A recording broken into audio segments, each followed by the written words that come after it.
السلام عليكم ورحمة الله وبركاته.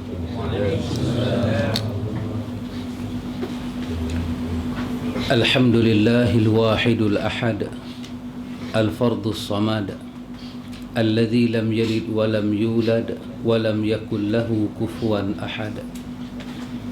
أشهد أن لا إله إلا الله وحده لا شريك له وأشهد أن محمدا عبده ورسوله.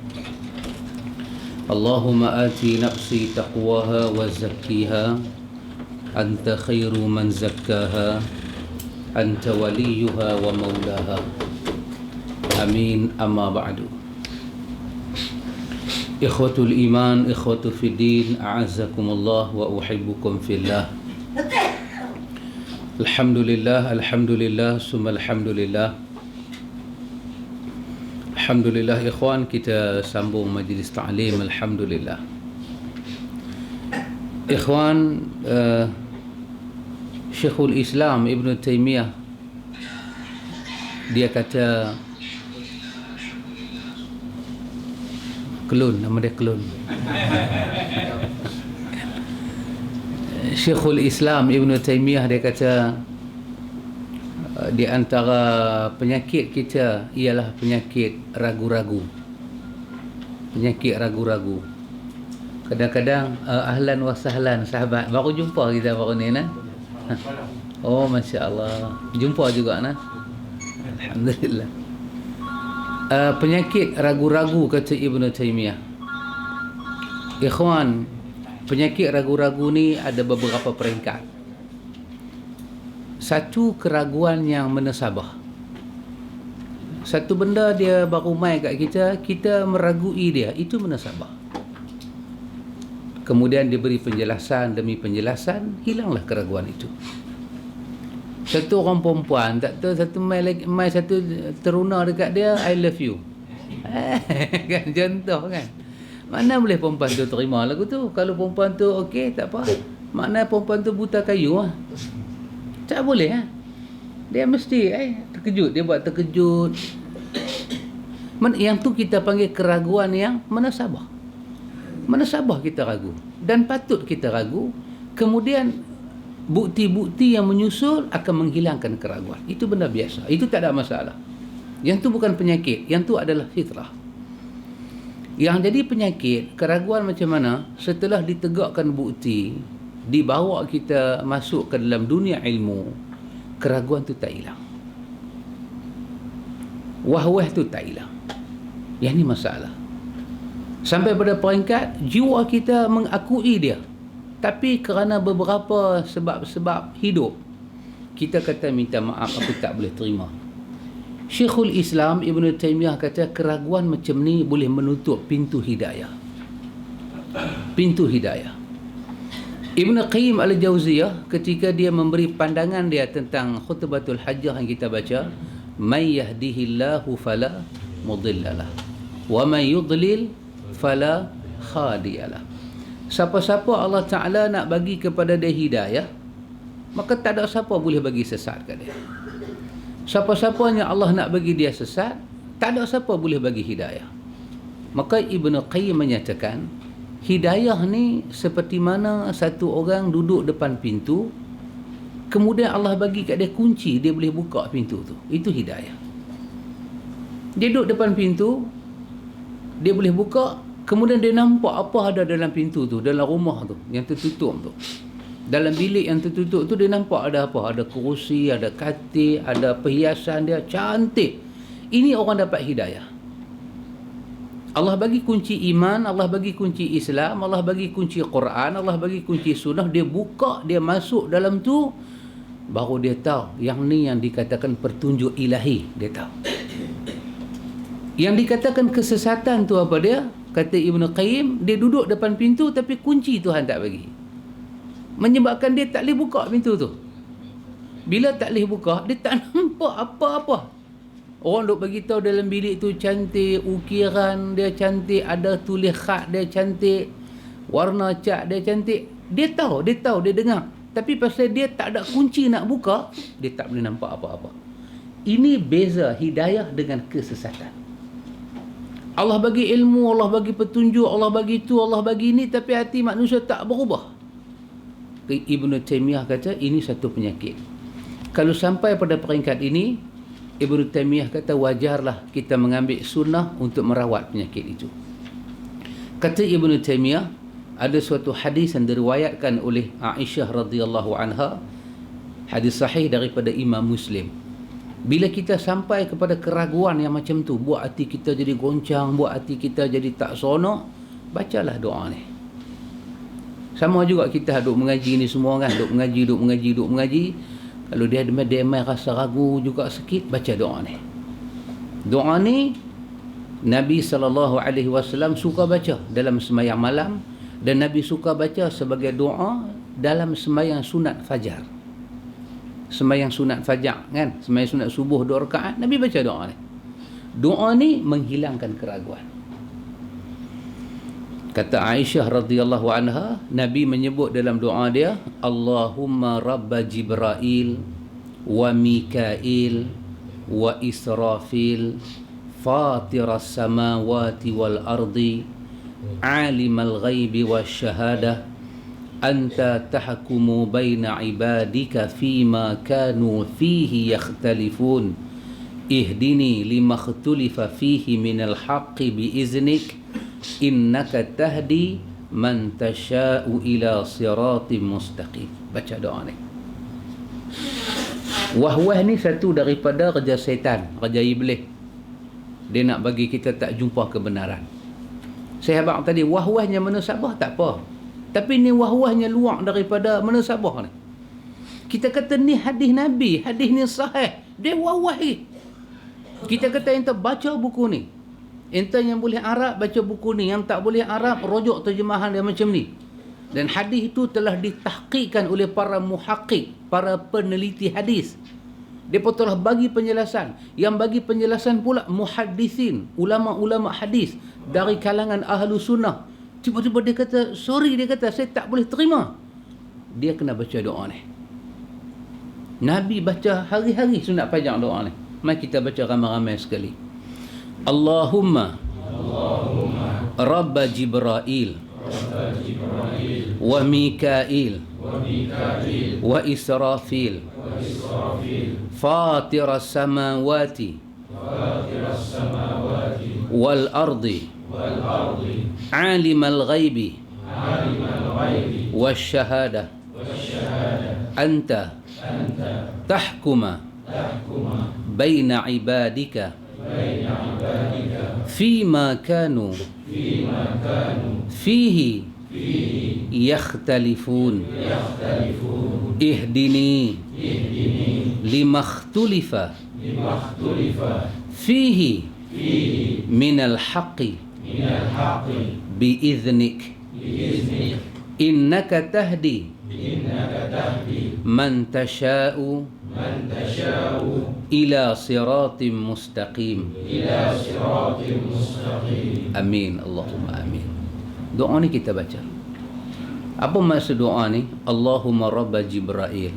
Nabi kata Allahumma, ya Allah, Tuhan yang buat Jibril, Tuhan yang memiliki Jibril, yang memiliki Israfil, yang memiliki Israfil, Mikail, fatiras samawati wal ard, Tuhan yang mencipta langit dan bumi, Tuhan yang mengangkat binaan langit dan menghampak bumi, alimal ghaibi wasyahadah, Tuhan yang sangat-sangat mengetahui benda ghaib dan benda yang nyata.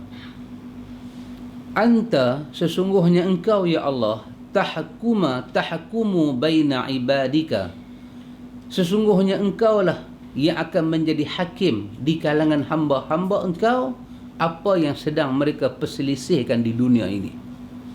Ya Allah, engkau akan jadi hakim, pemutus. Apa yang orang duk selisih lah ni?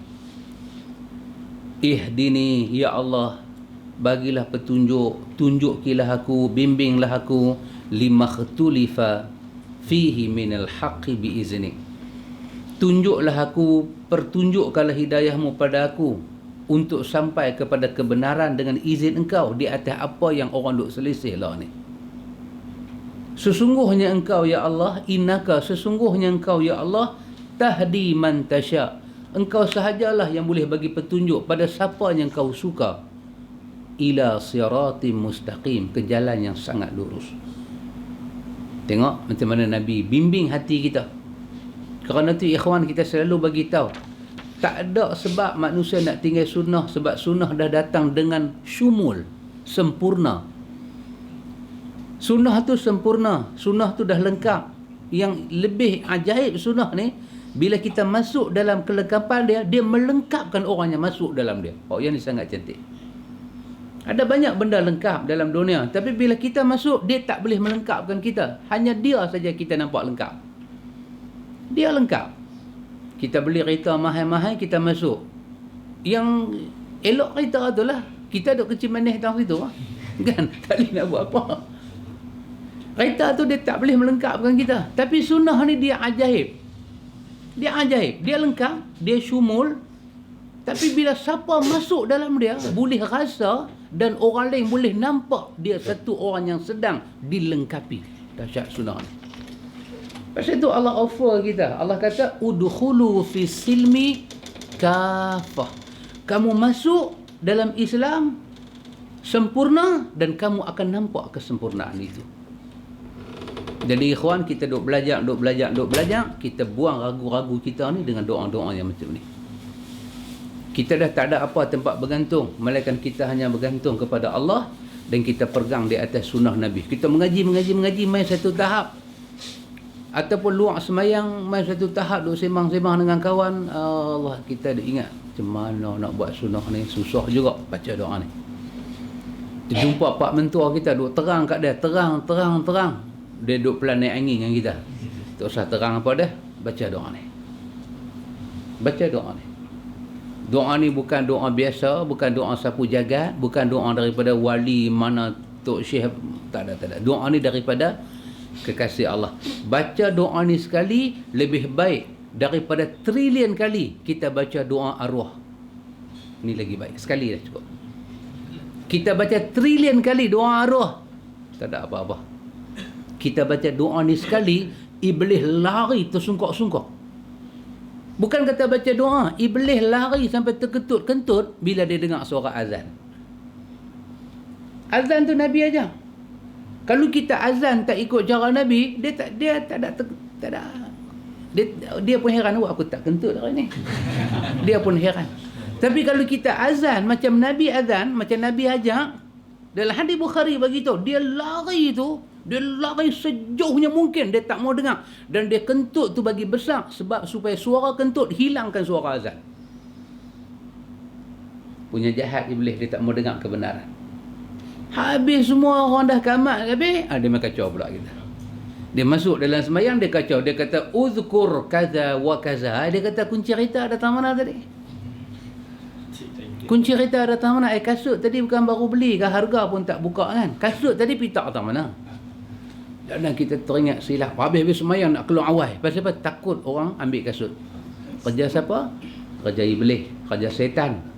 Maka tak ada benda, ikhwan. Tak ada benda. Ibnu Taimiyah rahimahullah kata apa dia? Dalam dunia ni, benda yang paling susah kita nak independent ialah hawa nafsu kita. Independent maksudnya bebas lah. Merdeka lah kan. Susah. Pasal apa? Pasal duk bagi kita ragu ni dia duduk dalam. Yuwaswisu fi sudurin nas minal jinnati wan nas. Maka minal jinnati wan nas. Berdasarkan ayat ni, syaitan itu terbahagi pada dua. Syaitan daripada jin dan syaitan daripada manusia. Kerja dua-dua ekor syaitan ni apa dia? Yuwaswisu fi sudurin nas. Bagi timbul wahwah. Dan wahwah tak mana? Fi sudur, di dada. Ni ada jantung ni. Ada sini, ada hati. Macam mana nak hilang wahwah tu? Macam mana nak bagi hilang? Nak telan painkiller? Tak. Doa tadi kena panggil Allah, kena seru Allah, kena puja Allah, kena puji Allah, kena minta hidayah pada dia. Dia boleh buang wahwah. Apa yang kita tahu, kita amal, insya-Allah ikhwan. Kita sampai muka surat 28. Muka surat 28, maknanya kita duk ada baki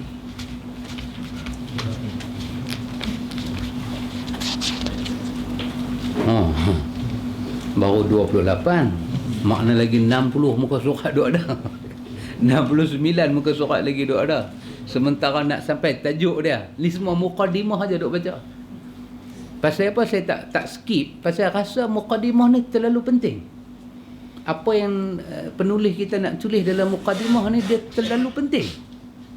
Sebelum kita masuk apa-apa ilmu, benda ni rasa penting. Kita nak mengaji fiqh, nak mengaji mazhab, nak mengaji tentang furu', nak mengaji tentang ikhtilaf para ulama, rasanya benda ni yang mendasari ilmu. Benda ni yang menjadi akar, benda ni yang menjadi tunjang mula. Tahu ni, lepas tu kita mengajilah mazhab mana pun, kita tak jadi cemas, kita tak jadi kalang kabut. Mari kita cuba tengok tajuk kita malam ni, sebab ikhtilaf antara ahlul hadis dan ahlul ra'yi. Ahlul ra'yi ni kita boleh kata ahlul fiqh lah. Kenapa dia sebab menjadi bila orang tu mengaji hadis, dia nanti keluar pandangan macam lain. Orang tu kalau tak mengaji hadis, dia based on mazhab, dia mesti cakap macam lain. Maka jadilah ikhtilaf, pertentangan pandangan. Apa pasal jadi lagu tu? Ambil contoh diri kita sendiri kan. Dulu kita duk mengaji, biasa-biasa duk mengaji, duk apa Allah wujud, qidam, baqa', apa semua lebih kurang. Pantang terlupa kunut, sujud sahwi. Pantang lupa kunut, sujud sahwi. Sujud sahwi, tak baca kunut lah tu. Dah biasa lagu tu. Tiba-tiba duk pergi mengaji sikit-sikit. Start dengan Fiqh Sunnah, start dengan Nailul Autar, start dengan Bulughul Maram. Duk mengaji. Satu hari tertinggal kunut. Bukan kata tertinggal, saja pula pergi tinggal. Satu punya perangai pula dia buat. Saja pula pergi tinggal. Lepas tu sujud sahwi pun tak buat. Dia jadi macam gabang. Jeng. Jadi macam tu. Semua pakat duk tengok. Mula-mula tengok anak, bini. Anak kata, mak, ayah ni lupa kan? Kunut pun lupa, sujud sahwi pun lupa. Kan? Dalam kepala bini tu, jeng. Dia nak keluar kan? Hak 3 orang jual ubat pakai macam Long Ranger kan? Bukan jual ubat, nak jual ubat gigi. Nak jual tu, berus gigi. Cara menega tu, satu macam. Jadi bini pun tanya, abang, macam mana ni? Start duk mengaji hadis, dia pun jawab. Dia kata tak ada masalah apa. Dulu ni kalau bini abang lagu tu, oh astagfirullahalazim, terus telefon ustaz, saya boleh buat lah sujud sahwi ataupun nak kena subuh lain. Lah tak ada dah soalan tu. Lah tak apa, alhamdulillah. Dia pula bagi tahu, dalil tak apa kuat sangat yang baca kunut ni, yang sahih tak baca kunut. Dan dia kalau pergi sembang dengan orang lain pun, dia dah jadi mufaragah sikit dah dengan orang lain. Awak jadi macam tu. Ini tajuk kita ni. Ketahuilah bahawa di antara ulama yang hidup zaman tabi'in, zaman para sahabat mereka hidup, dan generasi setelah mereka, terdapat segolongan ulama yang tak suka mendalami masalah ra'yu serta takut memberi fatwa dan keputusan hukum, kecuali dalam keadaan yang sangat mendesak. Ulama yang hidup zaman para sahabat, mereka ni takut pakai ra'yu, pakai pemikiran, ijtihad ke, mereka takut. Kalau mai kepada mereka soalan, mereka suka passing ke orang. Hang tanya dia tu. Kecuali kondisi itu memang perlu jawab, baru mereka jawab. Pasal apa? Pasal mereka takut. Dan ini bukan kata di kalangan ulama tabi'in, di kalangan sahabat macam tu. Pernah dicatatkan dalam riwayat, orang duduk setahun dengan Abdullah bin Umar, setahun mereka tak dengar dia baca hadis. Kepada mereka lah. Dia tu dia baca hadis, tapi bila dia jumpa dengan mereka ni, dia tak baca apa-apa. Mereka kata macam mana? Hang kata dia sahabat Nabi, setahun kami tak dengar apa. Pasal dia takut, dia baca dekat mereka ni berlaku engkar. Maka dia campur dengan mereka, dia sampai ke mereka hadis, tapi dia tak sampai macam dicerita detail. Kalau orang tanya ke mereka macam mana hukum ni, dia kata okey boleh. Dia tak baca. Yang aku kata boleh ni pasal aku pernah tengok Nabi. Dia tak baca kot tu. Dia kata boleh. Dia buat istimbat daripada Nabi, dia habaq boleh je. Pasal apa? Pasal mereka ni bengkang punya orang. Bukan bengkang, bengkang. Hang cerita, mereka ni lebih suka ra'i. Mereka lebih suka apa pandangan kau. Mereka tak suka tanya apa yang kau belajar daripada Nabi. Maka dia tak mau mereka beramal secara bid'ah.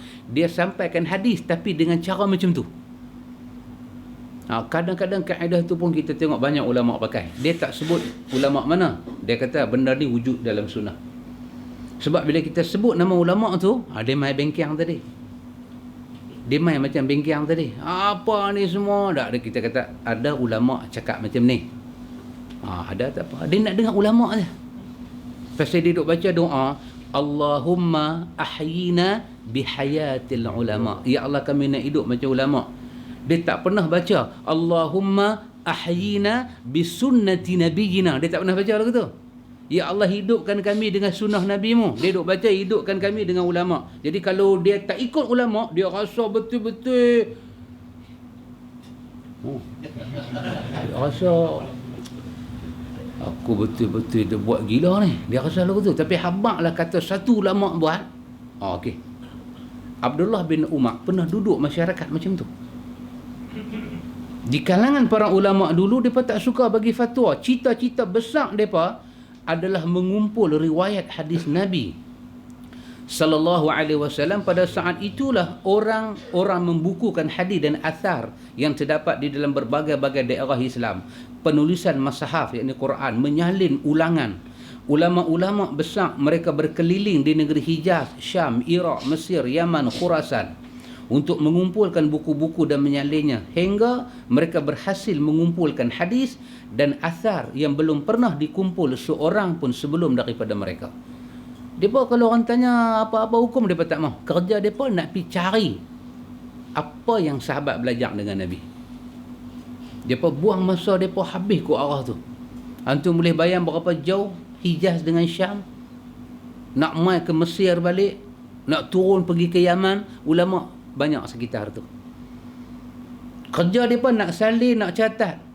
Mereka juga mendapat sejumlah asar fuqaha tiap-tiap negeri daripada kalangan sahabat dan tabi'in yang tidak diketahui para ahli fatwa. Orang yang suka berfatwa duduk di negeri tak keluar.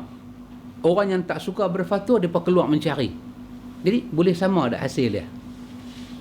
Kerja kawan tu dia taklid. Maksud dia apa? Di kita apa yang dia ada ikut sudah. Entah mazhab siapa?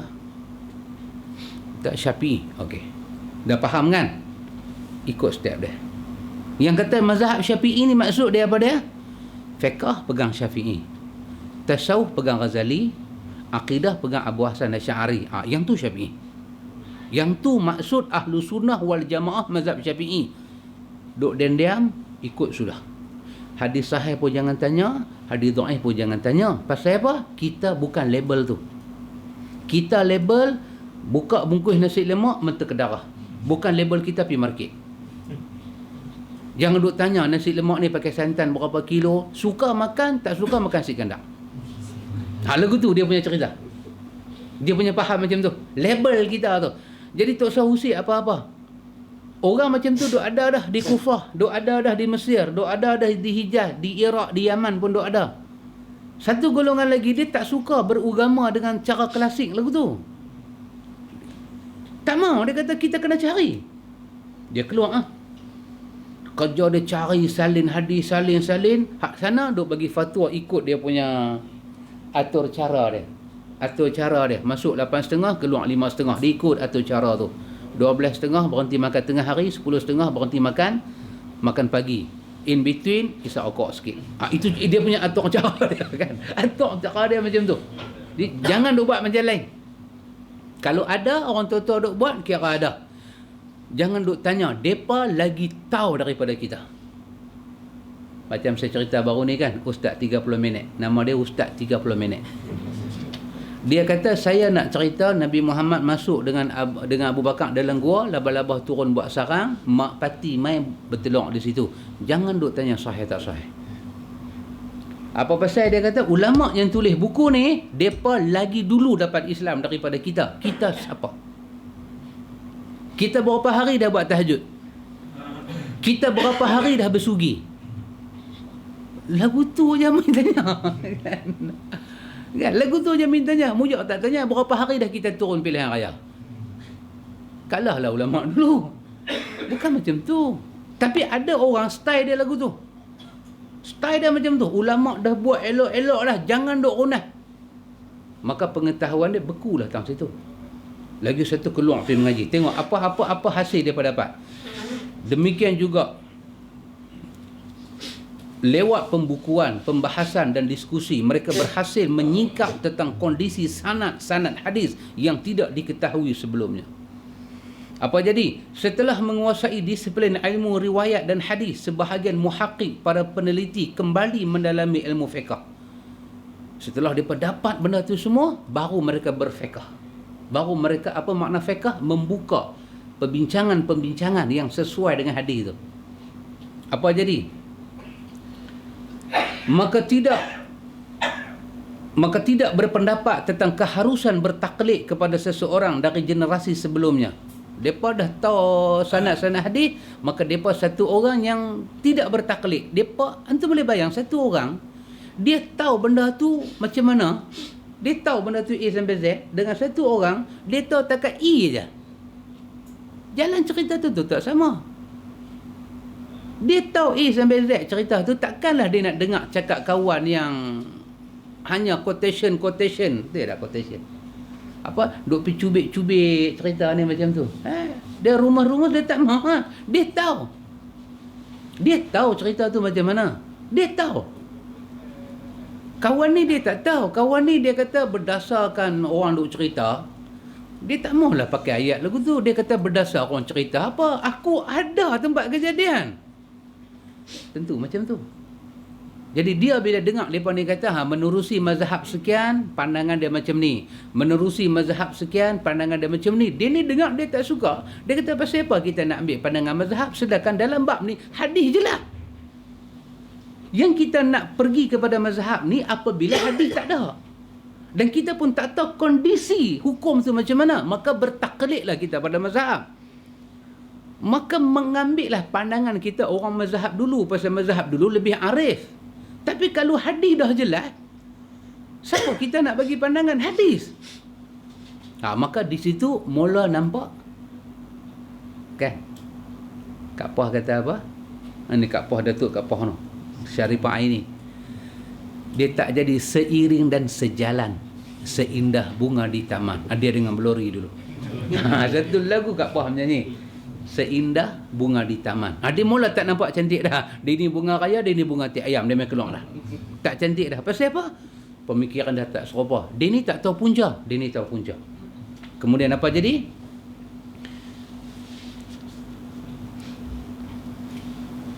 Mana dia? Kerana mereka meriwayatkan hadis-hadis dan athar yang bertentangan dengan semua mazhab yang ada pada masa tu. Tengok. Dia ada benda-benda pergi mengaji. Awak tak sama dengan mazhab. Yang dia tu tak pergi mengaji, dia tak tahu apa. Dia kata kita follow mazhab lah. Tak betul tak cakap dia kita follow mazhab? Betul lah. Tak ada salah apa. Dia kata awak salahkah mazhab ni? Dosakah mereka? Sampai tak boleh ikut mereka langsung? Tak, siapa kata tak ada mazhab? Ada.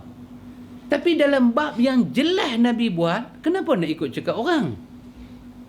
Dia kata tak apalah, walaupun Nabi buat jelas, kita ikut juga orang. Come on baby. Tak boleh lagu tu. Tak boleh. Kita tahu dah ni. Berapa hari bulan dia nak tutup jambatan? 17 kan? Hari Sabtu kan? Hari Ahad. Hari Ahad dia nak tutup jambatan. Pukul berapa? 1 pagi. Pukul 1 pagi. Dia nak tutup hari Sabtu kan? Hari Ahad dia tutup. Malam sampai besok pagi. Dia tutup 10 pagi. Saja 10 pagi nak pergi naik jambatan. Nak kata apa kat dia? Dia kata, ente nak pergi mana? Jalan dia tutup tu jambatan. Nak saja. Tak apa, tutup pergi lah. Saya serah pada Allah Ta'ala. Mana nak tahu Tuhan buka. Awak jadi macam tu. Memang Tuhan ada kuasa. Tapi yang hampir time dilarang tu pasal apa? Tak hang bagi susah orang.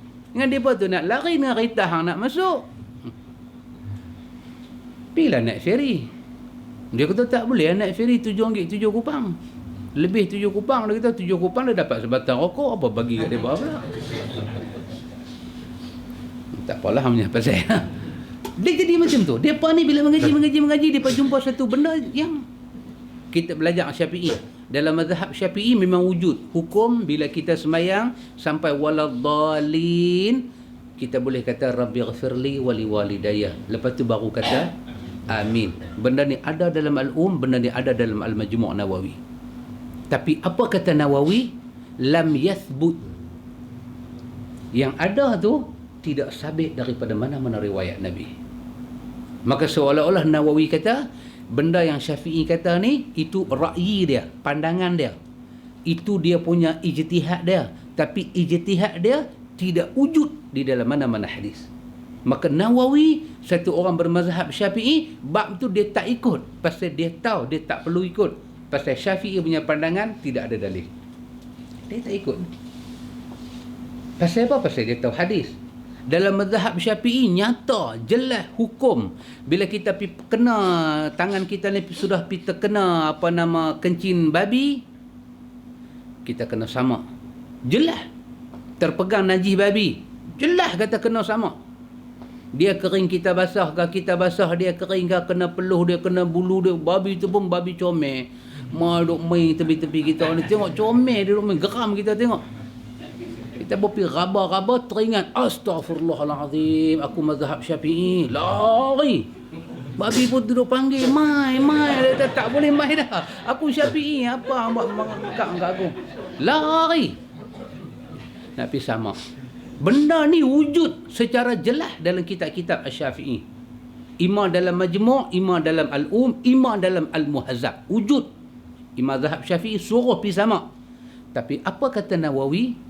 Kata Nawawi, tidak sabit dalam mana-mana hadis disuruh sama berkaitan dengan babi.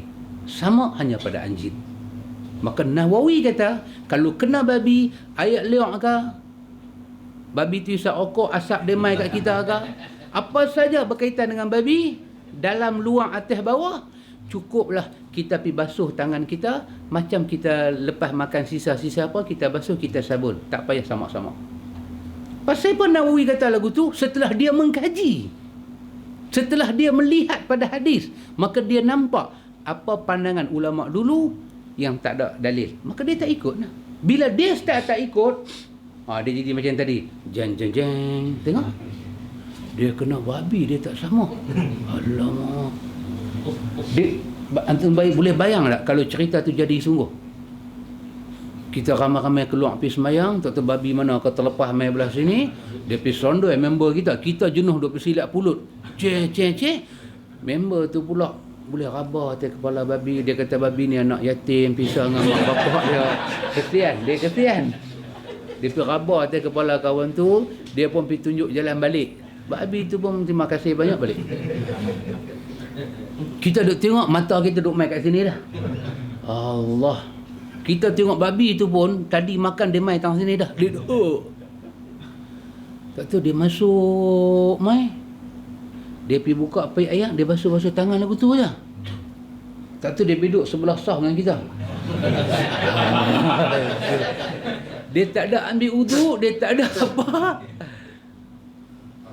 Kita duduk sebelah dengan dia ni, pantang dia kena sikit punya duduk lari. Pasal apa? Takut kena kita kena kawan tu kena kawan tu, satu sah moral sah. Nawawi kata tak ada riwayat suruh sama berkaitan dengan babi, tak ada.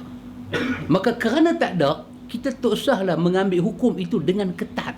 Memang wujud dalam mazhab, awak nak ikut, awak boleh ikut, tapi jangan ikut dengan ketat sampai menafikan orang lain. Pasal apa? Benda tu tidak ada riwayat yang sabit secara jelas.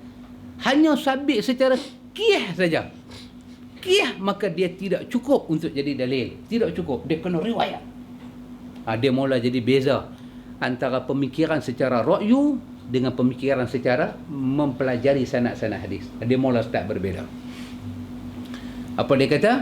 Tidak ada satu masalah pun yang dibicarakan oleh orang sebelum mereka dan masalah yang terjadi pada zaman mereka kecuali mereka menemukan jawapannya di dalam hadis marfu' yang sanadnya bersambung dan mursal ataupun mauquf atau mereka temukan jawapannya dalam asar Abu Bakar, Umar radhiyallahu anhuma, para khalifahnya lain, atau daripada para qadi ataupun fuqaha di berbagai-bagai daerah dan negeri. Dengan cara ini Allah Subhanahu wa taala memudahkan bagi mereka untuk melaksanakan sunnah Rasulullah sallallahu alaihi wasallam yang paling terkenal di antara mereka, paling luas ilmu riwayatnya, paling tahu mengenai derajat hadis dan paling dalam ilmu fiqhnya adalah Imam Ahmad bin Hanbal, lalu Ishaq bin Rahawih. Tengok. Pasal apa dia dianggap sebagai imam hadis? Pasal dia cari lebih. Orang putih kata apa dia? Automatically. Benda ni automatically. Siapa kerja lebih dapat lebih. Kan? Dia kerja goreng pisang duduk tepi jalan. Dia marah kawan tu. Apa dia kawan tu? Aku goreng pisang tak naik BMW. Hang goreng pisang. Dia tu bukan goreng pisang, dia tu chef hotel. Pisang pun dia goreng, keladi pun dia goreng, keledek pun dia goreng, dengan manager hotel pun dia goreng. Dia dapatlah nak BMW. Apa ni sama-sama goreng tak dapat? Tengoklah hang goreng apa. Dia duduk tak puas atas situ. Dia siapa cari lebih dia dapat. Dia kata mana boleh. Imam Ahmad tahu lebih sedangkan dia belajar dengan Imam Syafi'i. Tengoklah dia belajar apa. Bukan A to Z dia mengaji dengan Imam Syafi'i. Dia mengaji usul. Dia tertarik dengan usul Imam Syafi'i. Tapi Imam Syafi'i kata, hang tolong bagi tahu hadis sahih kat aku. Hang lebih tahu daripada aku. Tawaduknya imam yang kita ikut ni. Jadi, pasal itu orang merujuk kepada dia. Dia cari lebih, dia tahu lebih. Imam Syafi'i pernah berkata pada Imam Ahmad, anda lebih tahu tentang hadis-hadis sahih daripada aku. Kita habaq takat tu pun orang boleh lompat. Tengok dia kata apa kat Syafi'i. Ini masalah kalau tak mau baca. Ini masalah kalau tak mau dengar auto berita, baca tak mau. Kan? Channel ada banyak, TV1, TV2, TV3, TV9, TV7, TV10. Asro ni macam-macam. Asro duk ada. Prima, Iswani. Tu dia punya duk abang. Kan? Belambak punya duk ada. Dulu pakcik tu pun dah mati dah. Dia kata apa? Macam-macam ada. Dia pun dah mati dah. Jangan duk tengok TV1 saja. Tengok hijrah sama. Kan? Dah tengok hijrah, ma'al hijrah lah kita. Apa makna ma'al hijrah? Bersama-sama pergi hijrah. Ni duk tengok TV hijrah, tak buat apa ma'al hijrah. Tengok hikmah pula. Tak jadi Luqmanul Hakim, ahli hikmah. Banyak channel duk ada. Tengok sama. Tengok satu mazhab, tengok lagi mazhab lain. Tengok lagi. Dapatlah jawapan kitanya. Kata Imam Syafi'i, hang lebih tahu hadis dari jika ada hadis sahih, maka bagi tahu pada aku supaya aku dapat berpegang kepada hadis itu, baik hadis itu diriwayatkan oleh penduduk Kufah, Basrah maupun diriwayatkan oleh penduduk Syam. Tengok. Orang ni membuka mazhab, ada pandangan dia, tapi dia tak tutup pemikiran dia.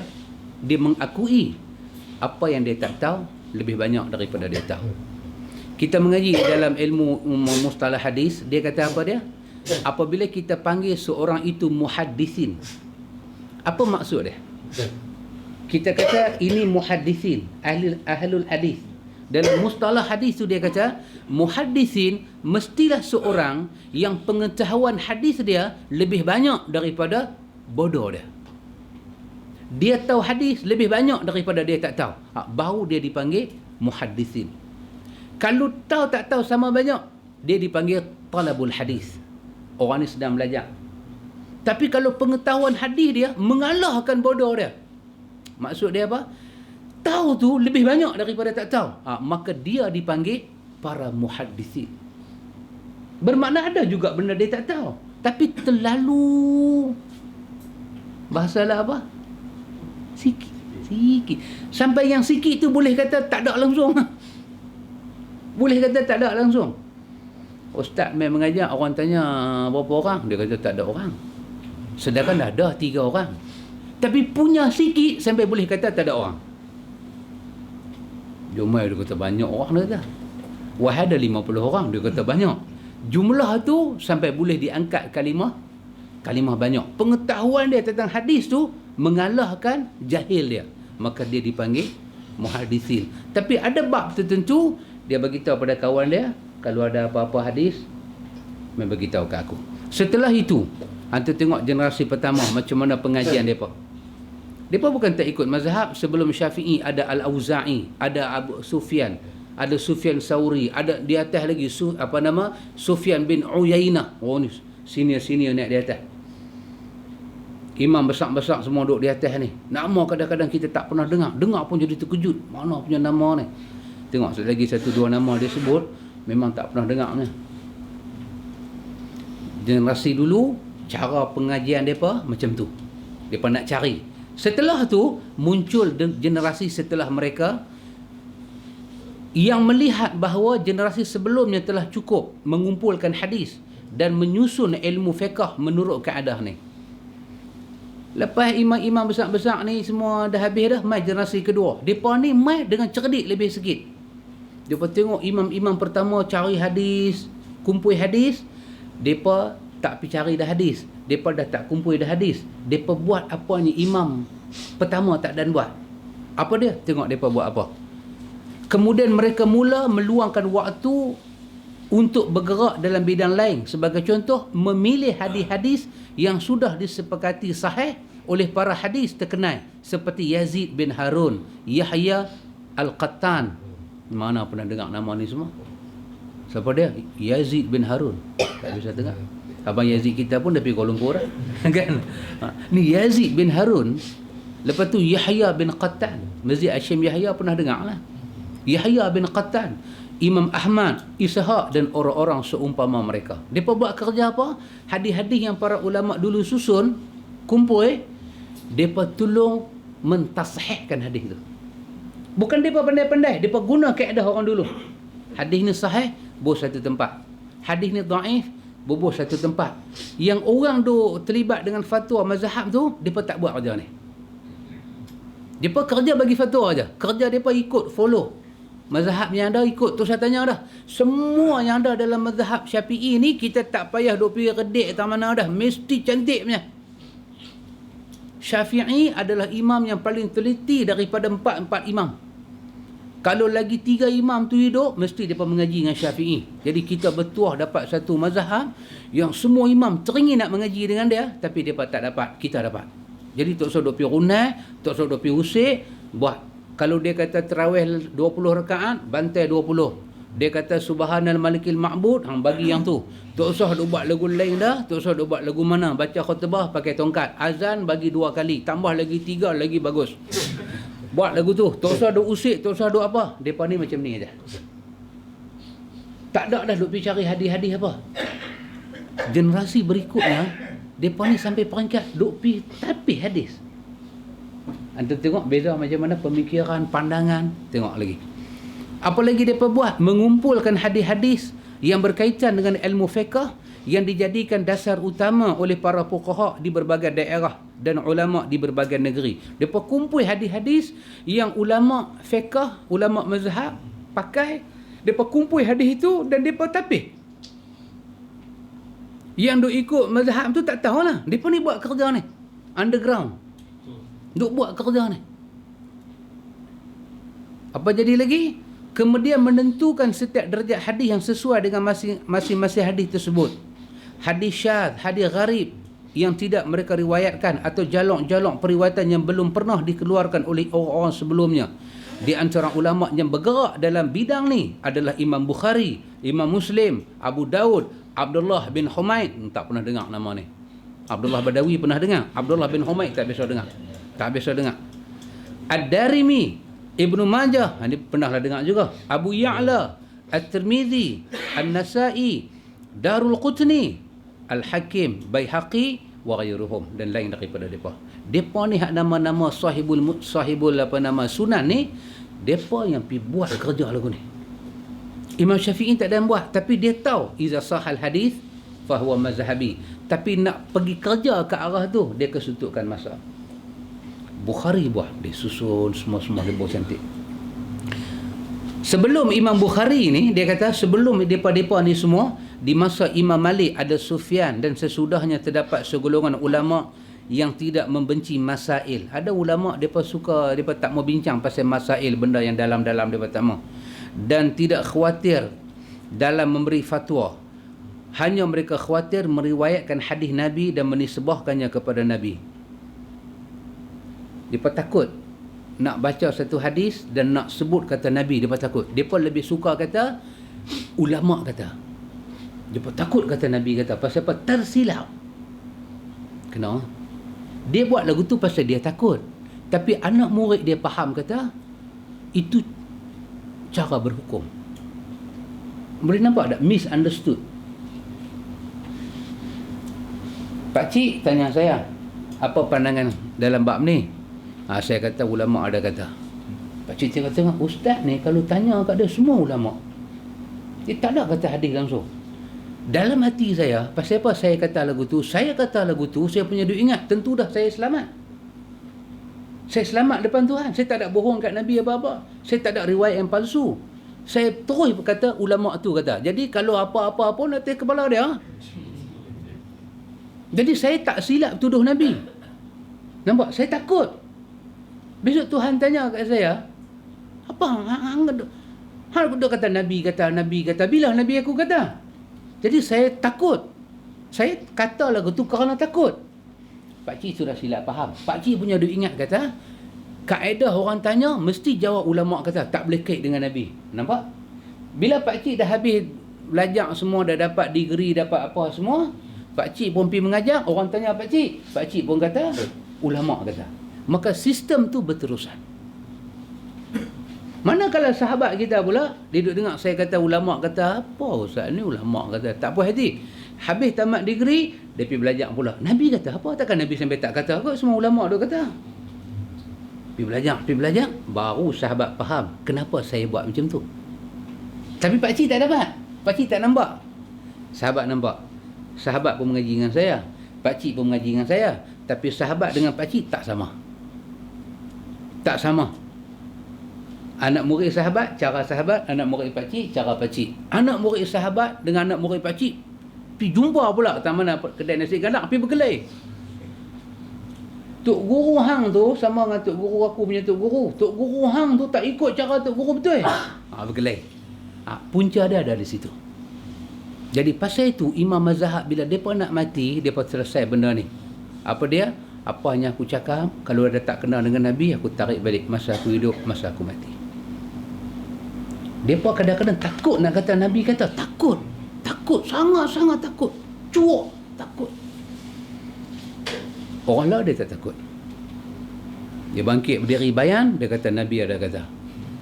Nabi ada kata, qala Rasulullah sallallahu alaihi wasallam. Begitu. Kan kita duk dengar di bawah ni kecut muka. Dia kata Rasulullah ada kata. Rasulullah ada kata. Abanglah Nabi kata riwayat siapa? Tak ada. Rasulullah ada kata. Kita terus duduk merapik dah.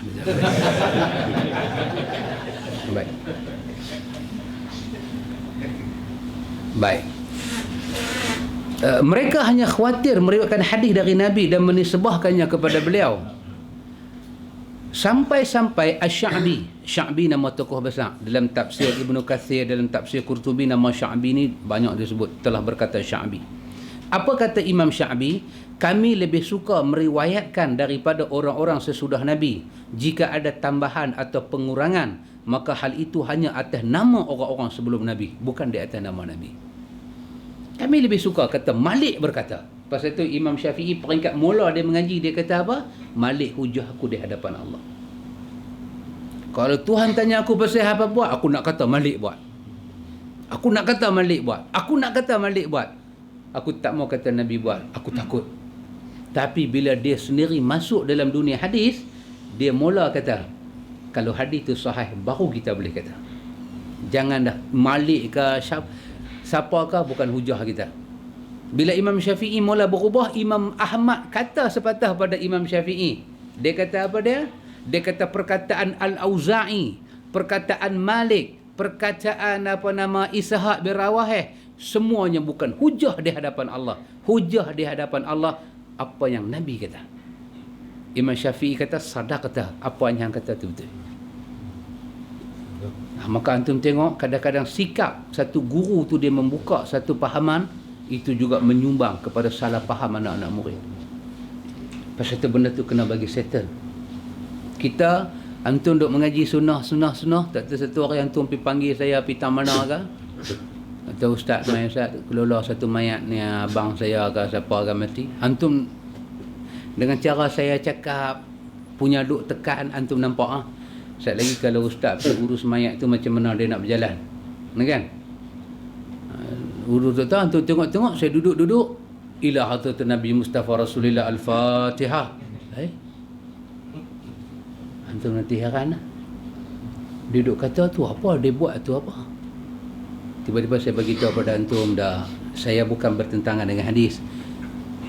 Saya terpaksa meraihkan masyarakat sebab saya tak mau depa. Maka sikap saya tu akan buat orang salah faham. Orang putih kata, apa orang putih kata? Konsisten. Apa dia? Lupa dah.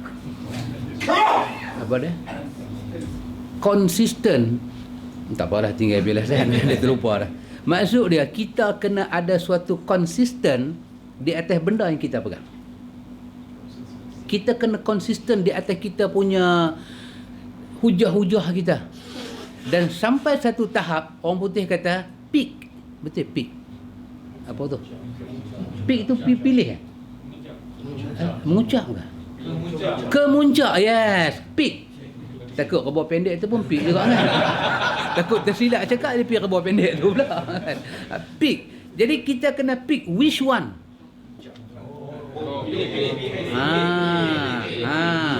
Ambil ramai nyampur ni. Kan? Kemuncak dia kita kena pilih which one. Yang mana satu kita punya hujah tu kita nak pegang. Last sekali kemuncak dia macam tu. Kita ajak orang, mai betul-betul hari kita turun padang. Ada mayat, ada jenazah. Kita duk ajak orang buat sah macam mana, kita duk ajak orang tak ada duit bagi-bagi semayang mayat, kita duk ajak orang Nabi angkat tangan ketika takbir mula aja, Allahu Akbar. Lain semua tak angkat tangan, mulut aja Allahu Akbar, Allahu Akbar. Kita ajak orang Nabi sembahyang mayat bagi salam sekali aja, Assalamualaikum warahmatullahi. Habis. Kita ajak orang habis bagi salam, mayat tu angkat bawa ke tanah kubur. Tak payah duk pergi ayat mawak ke ayat apa ke, tak payah kita ajak. Now kita kena turun padang, mayat duk ada, dunia menyaksikan. Kita nak kena buat apa? Maka tadi yang kata dia, pick tadi. Which one? Hang kena buat keputusan. Lah ni hang nak urus mayat secara hakiki. Cara hang mengaji tu ke ataupun hang nak raih masyarakat yang hang sendiri yakin apa masyarakat buat tidak menepati. Kalah dan menang ada pada pertaruhan ini. Mengajak bukan kalah menang lagi, ikhwan. Mengajak, siapa cakap pandai, sedang. Tambah kalau sebelum mengajak, kena ganja sikit, lagi pandai cakap. Kan macam kita tengok labu-labi semua tu kan. Kira no script punya. Pak Haji, bapa Cikgu Murni kata Pak Haji macam Borok Mak Ye. Mana ada orang tulis skrip Borok Mak Ye? Mana ada? Gambar tu main di Singapura. Mana orang Singapura tu? Orang Singapura mula tengok apa dia Borok Mak Ye ni. Yang tu semua out of record. Skrip tak ada punya. Tak ada skrip punya. Jadi nak buat lagu mana? Dia kata Laporto. Dia kata, kan? Mana ada dalam skrip? Itu semua kita tengoklah bila Allah uji kita dengan amal ni, taulah kita ikhwan. Taulah kita hidup ni senang susah. Taulah kita cabaran. Taulah kita makna ujian. Taulah kita istiqamah tak kita di atas sunnah Nabi ni. Taulah kita. Kadang-kadang ustaz yang takut nak turun padang ni pasal benda tu. Pasal masyarakat akan tuntun. Dan masyarakat ni pula bukan saja dia tuntun. Dia macam tempayan tak ada penutup. Dia dengar. Oh, dia kira. Kau orang tua kata, mulut tempayan boleh tutup kan? Mulut orang tak boleh tutup. Dia tengok ustaz-ustaz buat. Dia macam, tak apa. Dia pergi kuliah malam tu, mana ustaz nak mengajak, dia bagi soalan terus. Dia kata, ustaz, tadi ada satu mayat. Ustaz juga buat. Tapi saya pelik awak dekapan mayat lagu tu, ustaz boleh bagi pandangan sikit lah. Ustaz ni dengar astagfirullah, depa ni Syiah kot. Syiah terus dia bagi tahu. Depa tu Syiah kot. Tak, saya pelik ustaz. Dia pun ustaz juga, dia pun mengaji mana-mana juga, tapi dia takbir tangan angkat sekali aja. Mulut aja dia kata Allahu Akbar. Lepas tu dia bagi salam sekali ustaz. Lepas tu lepas teri tak ada. Semua lepas tu. Lepas tu ustaz dia tak ada baca doa. Dia lepas tu dia angkat pergi tanam lagu tu. Lepas tu dia berdiri. Ustaz tu punya duk dengar astagfirullah.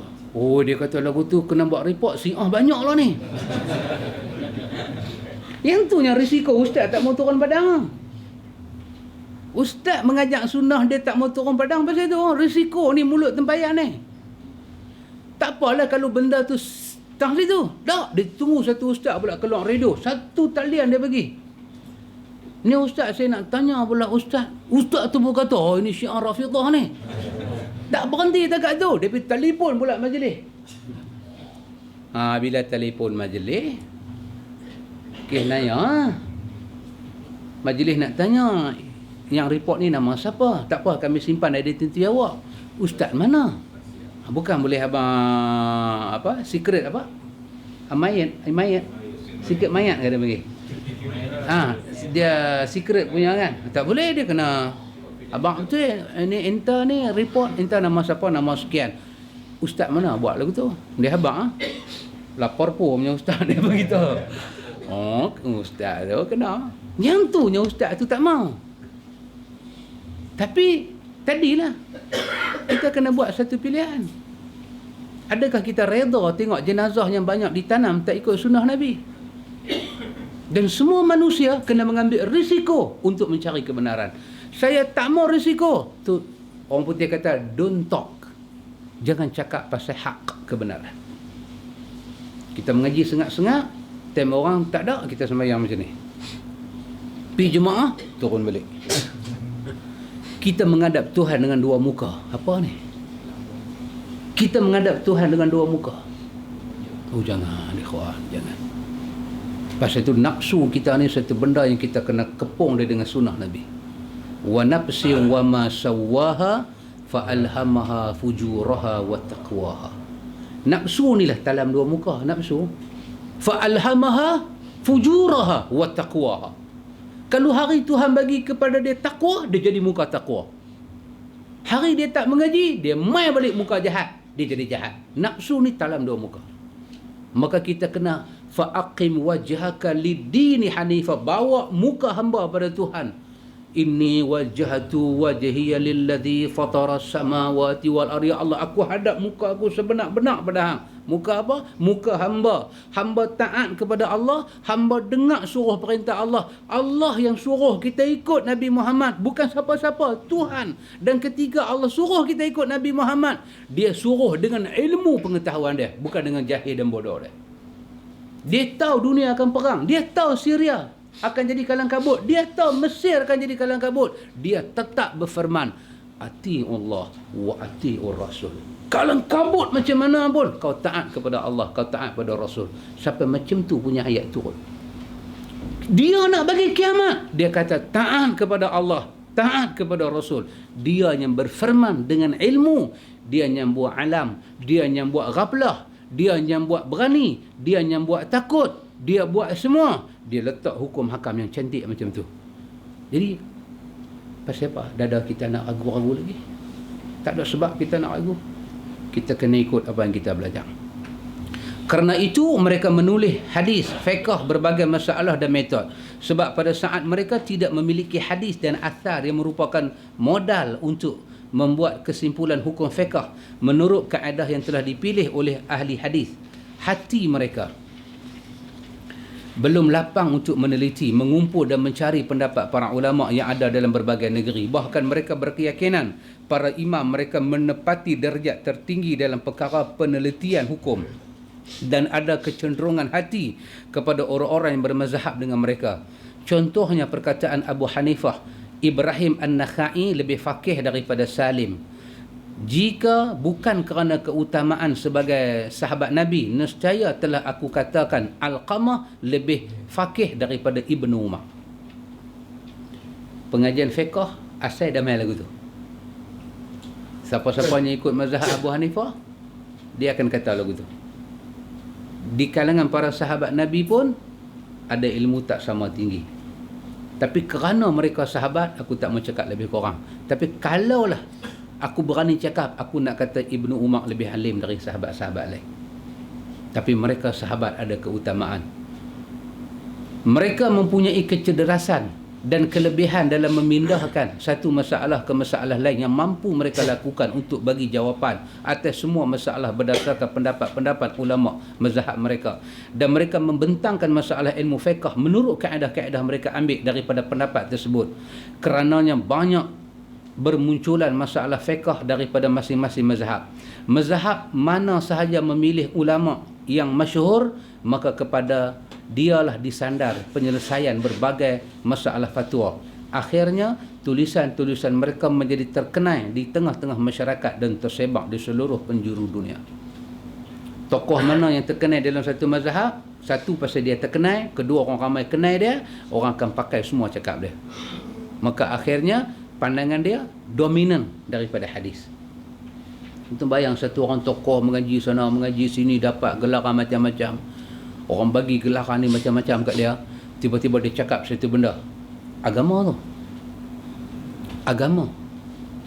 Kita ustaz ni nak tanya lah ustaz sikit. Dia pun kata sembahyang hadiah ni tak ada. Dah tak sembahyang tak ada. Sembahyang ada. Dia jawab lagu tu, dia kata wallahu alam. Audien faham apa? Ada. Tak ada, tak ada, tak buat, tak ada. Dia ustaz, dia pun kata sembahyang hadiah ni tak ada. Bagaimana ustaz? Dia kata kita sembahyang takkan Tuhan marah dia kan. Sembahyang pun kena marah. Lagu tu minum arak macam mana? Dia buat lagu tu je.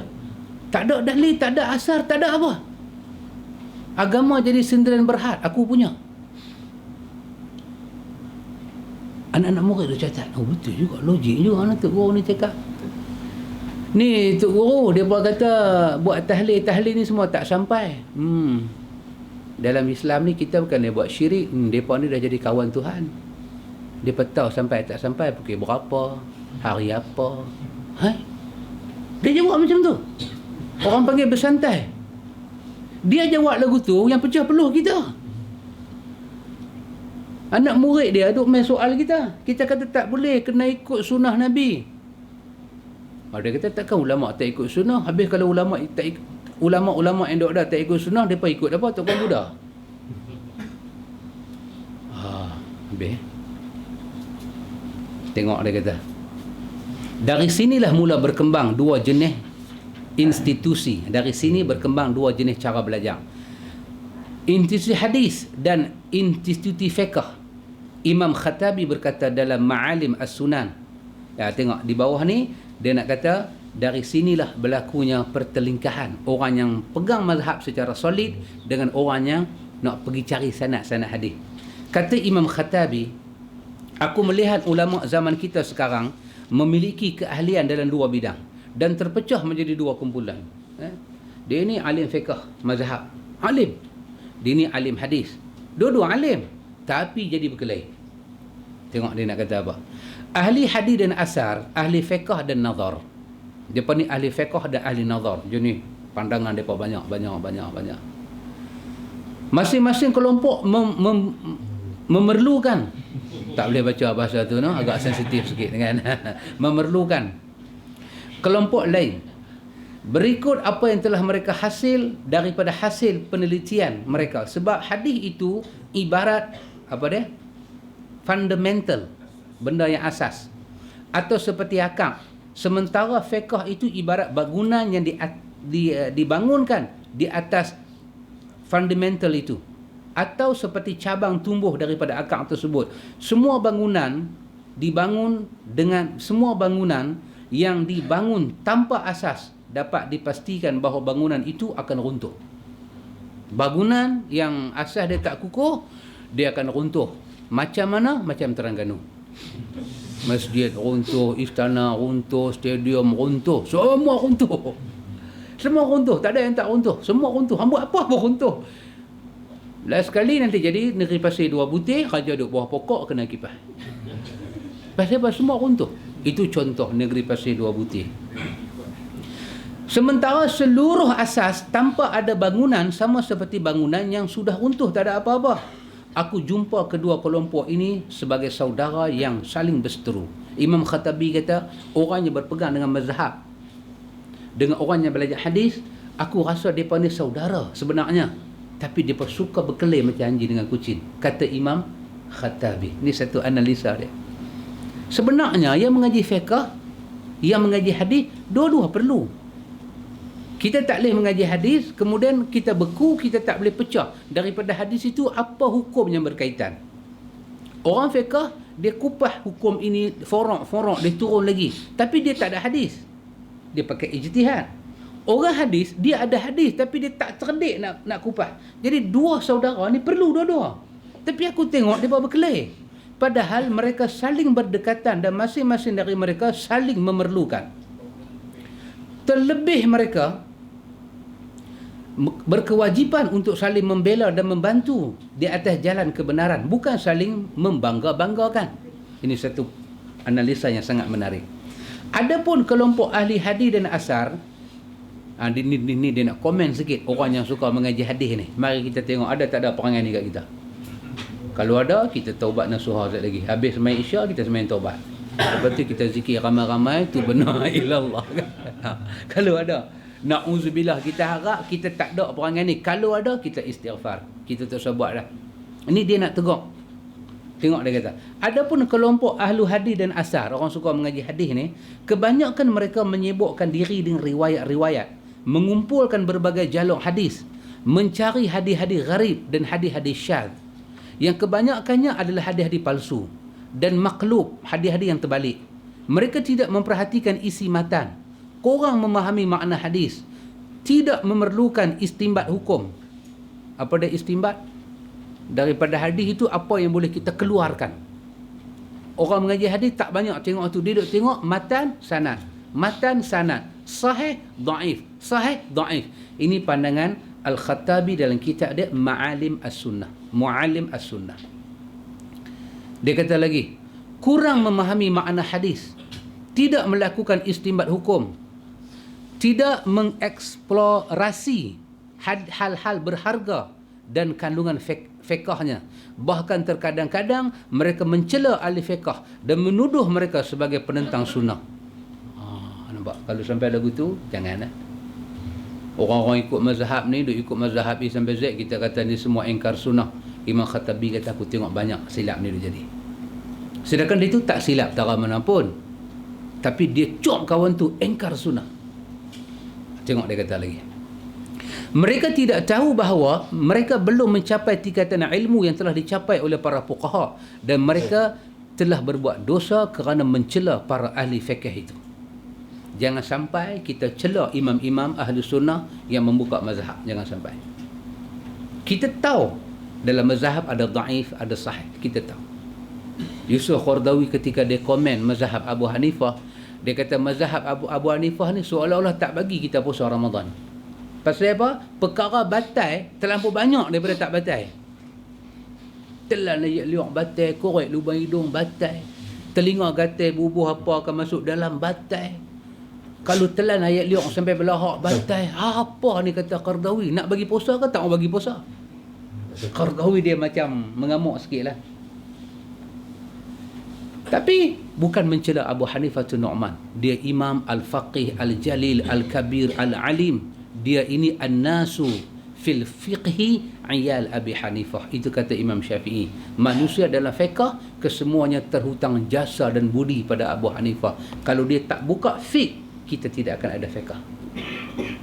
Tapi komen boleh, jangan tutup pintu komen. Tetapi menghina, mesti tutup pintu penghinaan itu. Sedangkan kelompok yang lain, yakni ahli fiqh pula, ahli fiqh ni pula dia ada masalah lain. Apa dia? Sedikit sekali di antara mereka yang kuasai ilmu hadis.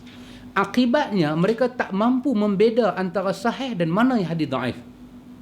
tidak mampu membeza antara yang kuat dan tidak. Mereka juga tak peduli dengan derajat hadis yang sampai pada mereka dan menjadikan sebagai hujah untuk membantah lawan-lawan mereka, asalkan hadis tersebut dapat menguatkan mazhab mereka anut dan sesuai dengan pandangan mereka yakin.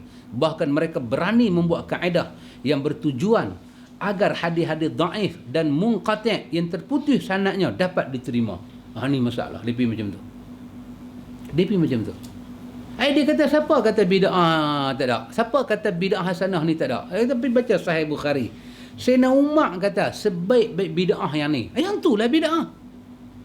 Berani dia heret dalil Umar mengesahkan hujah dia. Sampai macam tu dia punya pi. Dia punya lajak tu sampai macam tu. Lika Sepang pun tak laju. Dia laju lagi dia pi. Dia kata jangan duk kata macam-macam. Dia kata bid'ah ni telah wujud zaman Nabi lagi. Allah, dia pergi kata lagu tu. Dengan berani. Apa dia berani sikit-sikit maulud Nabi bid'ah, marhaban bid'ah. Dia tak tahu ke dia kata. Orang Madinah sambut Nabi dengan baca marhaban tu lah. Dia punya duk lajak tu. Sampai dia pun dah tak tahu dah apa dia cakap. Dia tak tahu dah. Macam saya duk sembang dengan siapa? Dengan Ustaz Mak Desa. Duk sembang dengan Ustaz Mak Desa. Satu masa dulu kan, mereka kata, no, kalau pi tanam mayat tak baca talqin, bukan Ustaz Mak Desa, ni Pak Long kita, Pak Long Bidin. Duk sembang dengan Pak Long Bidin. Pak Long Bidin cerita, mereka kata, sampai satu tahap yang boleh buat Pak Long Bidin tak mau pergi mengaji cara tradisional ni dah. Tok guru tu kata sampai satu tahap, siapa keluar rumah bawa mayat dan mayat tu ditanam tanpa talqin, maka elok dia kata sepatah, rebah pendek hitam ni siapa punya? Rebah 4 kaki pendek ni siapa punya? Rebah pendek ni siapa punya? Suruh kata macam tu. Baru pergi tanam tanpa talqin. Siapa seolah-olah daripada cakap dia tu, kita boleh terjemah dengan bahasa agak brutal sikit. Apa dia? Siapa yang mati tidak ditalqin setara dengan rebah pendek. Sampai macam tu.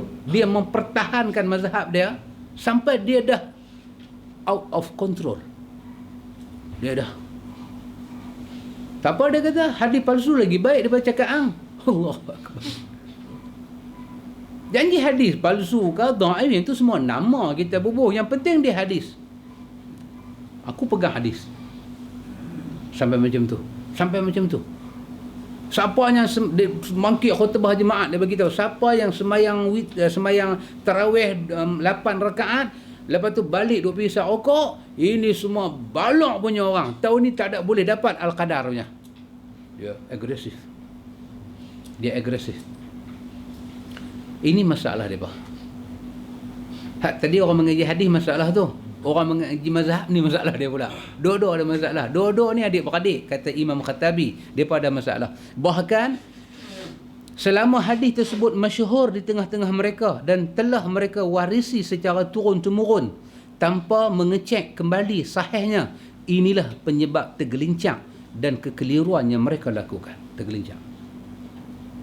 Anda tengok, kita berhenti takat tu, bukan berhenti kuliah, berhenti takat tu saat. Kita nak buat macam mana? Yang lajak duk mengaji mazhab macam ni, yang lajak mengaji hadis macam ni, kan? Kita nak buat macam mana? Kita duk mengaji hadis ni, macam mana kita nak kontrol diri kita? Kita tengok daripada ikut mazhab, yang mana betul-betul ada dalam mazhab, kita tak boleh kritik. Kita kata terpulang pada dia. Dan kalau kita tahu pandangan itu lemah, kita hanya menjelaskan menerusi riwayat saja. Kita kata apa yang kita buat betul ada dalam mazhab, tetapi pandangan itu tidak kuat. Kita berhenti di situ. Supaya kita tidak mengisytiharkan orang-orang macam itu sebagai penentang agama. Mereka tak tentang agama, cuma pemikiran dia duduk setempat. Yang mana tak ada dalam mazhab, out of mazhab ni, yang tu kita kena bagi tahu. Kita kena bagi tahu, sahabat, tak ada dalam mazhab Syafi'i ni, tak ada. Dia pergi baca doa awaitun akhirtun ni, nak baca kitab apa? Dia kata ada. Kita kata kitab mana? Please tell me, my brother. Please tell me, lutfan. Maksud dia apa? Please lah, bagi tahu, lutfan. Mana dia? Mana ada? Saya honestly minta kepada sahabat. Kitab tu Imam Syafi'i tulis, Nawawi berani bantah bab babi tadi kan. Dia berani bantah. Tapi dalam bab baca doa awetun bukan kata bantah, cerita pun tak. Kalau bantah, at least benda tu wujud, diolah, dibincang. Tapi bincang pun tak. Tak ada sahabat.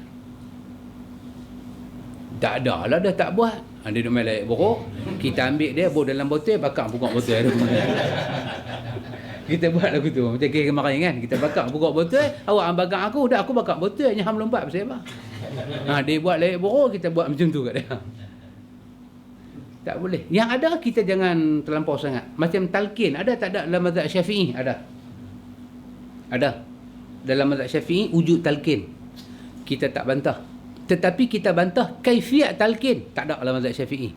Duk pergi hampak tingkat mengkuang, duduk, ratib, la ilaha illallah, baca Yasin. Hak tu kita kata, sorry, not at home. Betul ya? Tak ada dalam rumah ni. Sorry, not at home. Tak ada. Yang ada talqin. Apa maksud talqin? You nak talqin, you talqin lah. You nak panggil, ya fulan, ya fulan. Jangan sampai dia menyuk, ya sudah. Itu saja pesan. Jangan duk bagi salam. Ada orang talqin bagi salam. Assalamualaikum. Tak payah bagi salam. Masuk kubur bagi salam lah. Ni dekat kubur kita tu, tak usah bagi salam. Tak usah sembang dengan dia. Tak usah. Talqin, ya fulan. Wahai Abdullah, anak kepada hamba Allah, ingatlah kamu dah mati. Ada macam tu. Tapi hadis itu lemah di sisi para ulama hadis daripada Abi Umamah Al-Bahili. Maka apa-apa hukum yang di based on pada hadis lemah, hukum itu juga jadi lemah. Tapi kalau sahabat nak bertalqin, takat tu aja, jangan lebih. Tanam-tanam mayat, duduk menghadap kiblat, cakap lagu tu sikit. Nanti datang dua malaikat, nak mungkar seorang, nangkir seorang, dia tanya siapa Tuhan kamu, kamu jawab dengan lidah yang fasih, nama dia Allahu Rabbi. Dalam talqin mazhab Syafi'i, tak ada. Jangan takut, jangan gentak, jangan kecup perut. Hak ni semua tak ada. Hak ni semua tambah-tambah betul-betul. Dalam hadis Abi Umamah tu tak ada ucapan jangan takut, jangan gentak. Tak ada. Dalam hadis Umamah cuma ada, wahai fulan, anak kepada si fulan, ingatlah uzkur, ingatlah perjanjian kamu dengan Allah. La ilaha illallah Muhammadur Rasulullah. Kamu tinggal alam fana, kamu masuk alam baqa. Ingat Tuhan kamu Allah. Ingat agama kamu Islam. Ingat Muhammad Nabi kamu. Dan datang dua malaikat soal kamu. Kamu jawablah, Allah Tuhan kamu, Muhammad Nabi kamu, Islam agama kamu. Fulan, semoga kamu dirahmati oleh Tuhan kamu. Ketahuilah, siksa kubur itu benar, himpitan kubur itu benar, syurga itu benar. Kamu akan kembali dibangkitkan di mahsyar juga benar. Mudah-mudahan Allah mensabitkan hati kamu dengan la ilaha illallah. Angkat tangan. Baca doa kat dia, habis. Ini talqin dalam mazhab Syafi'i. Takat tu aja. Yang ada. Dan itu kita tidak bantah. Pasal apa kita tak bantah? Memang ada secara sistem ahlu sunnah. Imam sunnah pernah cakap macam tu. Yang lajak ni, kita bantah. Dia bawa 110 highway, dia bagi 145. Hak baki tu, 35 yang baki tu kita apa betul? Kita kata tak ada. Hampak tingkat mengkuang tak ada. Baca Yasin dulu tak ada. Lepas tu pergi buat tahlil tak ada. Lepas tu pergi ambil bunga beli pun dekat Paria balik sana tabung apa atas tak ada. Pergi ambil bunga cendana campur dengan air jurus atas pokok atas semua ni tak ada. Pergi patah pokok atas kubur, pergi pacak atas kubur tak ada. Semua ni tak ada. Sorry, not at home. Tak ada. Habis ada macam mana? Macam cakap tadi Macam mula tadi duk cakap lagu tu aja ada. Bahkan malam satu kenuri pun tak ada. Pasal Imam Syafi'i kata apa? Pahala tak sampai. Takat tu kita cakap. Ada? Tak ada. Kalau hadis itu lemah, kita nyatakan dia lemah. Kalau dia sahih, bukan kata mereka buat. Dengan kita kena buat sekali. Kita ambil nasihat Imam Khattabi ni, kita punya pendirian kena macam tu lepas ni. Sebelum kita mengaji tang sini, mungkin kita agak dia cengeng kan, dia cekik leher orang, dia tentik telinga kan, dia tengah-tengah. Alah ni kita dah ada disiplin. Disiplin dia kita dah ada dah. Macam mana nak cakap ke orang, macam mana adab pelajaran dalam sunnah kita dah ada. Saya ulang lagi sekali ikhwan, yang ada dalam mazhab kita kena berlapang dada. Macam saya abang tadi kan, dalam mazhab Syafi'i sama babi. Kita lapang dada, orang sama. Dia nak sama, dia beli satu rumah Cina 40 ribu, Cina tu jual flat. Dia punya dia ingat, dia ni mesti masak babi apa. Dia ingat mesti dia bayang dah. Mesti minyak babi tu mercik atas shilling ni semua. Lepas tu angin tu mesti ada anjing dalam rumah. Duduk mesti. Dia terlupa dia tu duduk tingkat 45. Oh, dia kata mesti dalam rumah ni ada kandang babi ni. Dia tu duduk flat lah mangkuk oi. Tak apa. Dia bayang dah lagu tu, dia main satu gelombang biru dalam dada ni. Dia tak apa tenteram. Jadi dia nak buat apa? Dia nak samak. Dia pun telefon kita. Dia kata, sahabat minta tolong Ustaz. Minta tolong pergi skop main tanah liat kan. Kita kata jenuh tanah liat duk ada BM. Jenuh nak skop tanah liat tu. Kena pergi sampai Kubang Semang tanah liat. Jangan duk melawak dia kata. Kan? Kita kata untuk apa? Dia kata nak sama. Okey, bila dia kata nak sama, kita kembali pada prinsip ilmu. Kita tak boleh petikai dah. Kita skop satu tanah, bagi ke dia. Sebab dia minta pun bukan maksiat. Dia bagi ke dia. Dia sama. Dia sama semua. Alhamdulillah, dia kata lega baru nampak berseri rumah ni. Tak kalau nampak macam rumah DAP dia kata. Lega, dia kata puati, lega alhamdulillah. Macam ni sahabat, malam ni anda minta sila, anda nak buat tahlil. Dia abang benda tu kita mesti mau bagi tahu pada dia, sahabat yang tadi enta sama ada dalam mazhab Syafi'i. Lepas sama enta nak buat gila ni tak ada dalam mazhab Syafi'i. Enta nak buat tahlil, benda ni tak ada dalam mazhab Syafi'i. Sorry, ana tak boleh mai. Tadi walaupun ana tak setuju, ana pada peribadi babi tak payah sama, tapi kerana wujud dalam mazhab Syafi'i, ana skop juga tanah mai. Tanah liat pun habis dengan kampung-kampung tu dah tak liat dah, ana skop mai kat entah. Pasal apa? Ana ra'i pasal benda tu based on mazhab. Ana sangat ra'i para ulama sunnah. Ulama ahlu sunnah ana terima.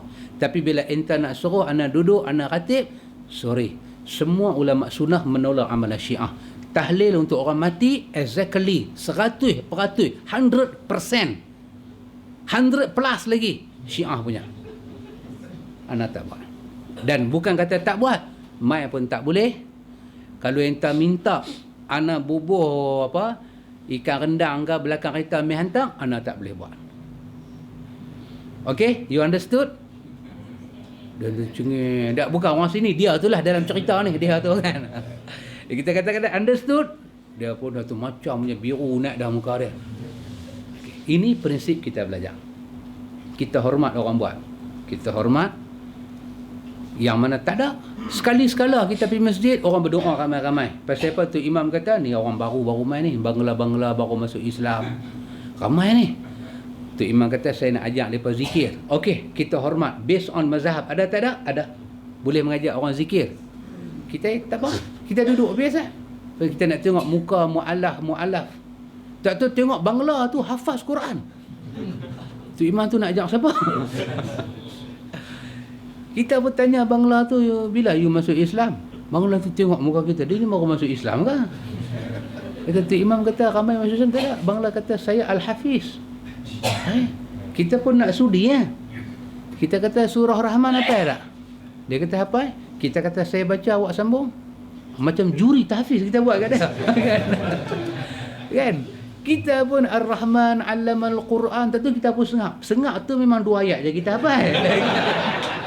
Kita hafal 2 ayat je. Bukan pasal kita nak sudi. Tengok dia pergi sambung. Khalaqal insan 'allama bayan, dia bagi satu suara pula sama dengan Masyari. Kita kata lagu tu aku yang mu'alaf ni, bukan dia. Yang mu'alaf aku. Okey, tak apalah. Based on mazhab, kita mesti hormat. Mesti hormat. Tapi kalau keluar daripada mazhab, orang nak kata mazhab, hak tu kita kena berprinsip. Berprinsip, kita kena bagi tahu, kita tegakkan hujah dan kita tak boleh kompromi. Kita tak boleh kompromi. Supaya dia tahu apa yang dia buat. Dan kita pun tak mau jadi orang yang mengaji hadis menghukum orang sebagai engkar sunnah. Kita tak mau. Biar apilah dia nak kata apa pun. Dia kata depa duk sembahyang gedek jari lagu ni. Awak tak gedek lagu ni. Satu macamnya sound. Kita kata kan. Depa letak tangan atas ni. Awak depa demam ke? Depa sejuk ke? Depa Ultraman ke? Depa ni. Kita pun nak tanya Ultraman main kot mana? Ultraman ada berapa banyak kan? Ultraman Arta 7 Ultraman ni duduk dah. 6 Jahanam pun 6, Ultraman 7. Ultraman mana kita ni? Yang tu nampaknya dia duduk merepek lah. Pasal pada merepek dah 9.45. Nampak tak? Dia si merepek punya, jadi mau cari berhenti pun. Kan? Jadi hak baki tu kita sambung lagi sekali. Jadi kesimpulan dia, kita jumpa malam ni macam mana berilmu punya orang. Antara pengikut mazhab yang agak kita panggil tegar dengan orang mengaji sunnah tapi dia tak ada guide. Kita dah belajar daripada, ingat orang yang tegur kita malam ni siapa dia? Imam Khattabi. Imam Khattabi dalam kitab dia Muallim As-Sunan. Dia tegur kepada kita macam mana. InsyaAllah kalau panjang umur, sihat badan, kita nanti masuk lagi satu tajuk sebelum mengaji fiqh, kondisi masyarakat pada abad pertama dan kedua. Bila mai tang situ fiqh depa lagu mana, dan kita akan tengok satu tajuk, kita disuruh berprinsip dengan beberapa prinsip pada muka surat 37. Yang tu sangat penting kita baca. Wallahu a'lam. Subhanakallahumma wa bihamdika asyhadu an la ilaha illa anta astaghfiruka wa atubu. Allahumma rabbana atina min ladunka rahmah wa hayyi lana min amrina rashada. Wassallallahu ala nabi Muhammad walhamdulillahi rabbil alamin.